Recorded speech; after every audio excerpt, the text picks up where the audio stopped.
Welcome. My name is Dr. Linda Houghton, and I practice pediatrics at Northeast Pediatric Associates in San Antonio, Texas. In the human experience, all of us have had some inattentiveness, fidgetiness, impulsivity, forgetful, but it doesn't affect our daily lives. So what is this entity called attention deficit hyperactivity disorder, or ADHD? In a small subset of children, that level of inappropriate activity, impulsivity, hyperactivity is above average, and it affects them negatively.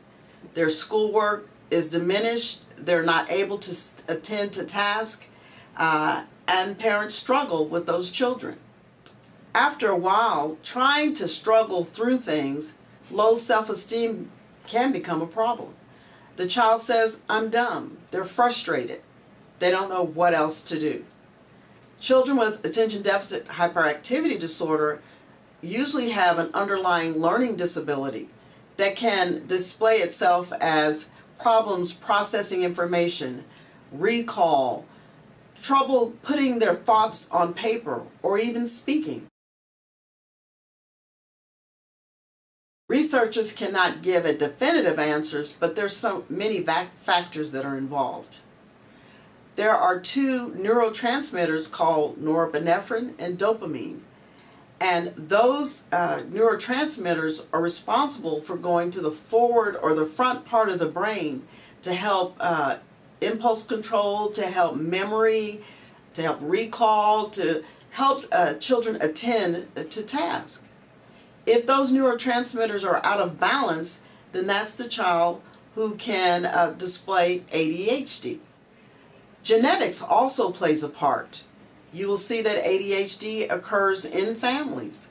Usually when I see a patient, sometimes that mother, father, uncle, or aunt also had the diagnosis of ADHD. What should a parent look for? Criteria to look for in your child in terms of inattention: that child does not stay on task. That child will forget and lose the materials they need for school. They are easily distracted. The child is also forgetful in daily activities. They have to be reminded to wash your face, brush your teeth, go back and brush your hair. It's hard to get out of the home. When you look at impulsivity and fidgetiness, they are out of their seat. They're touching other children. They're butting into conversations. They don't honor the space around another individual.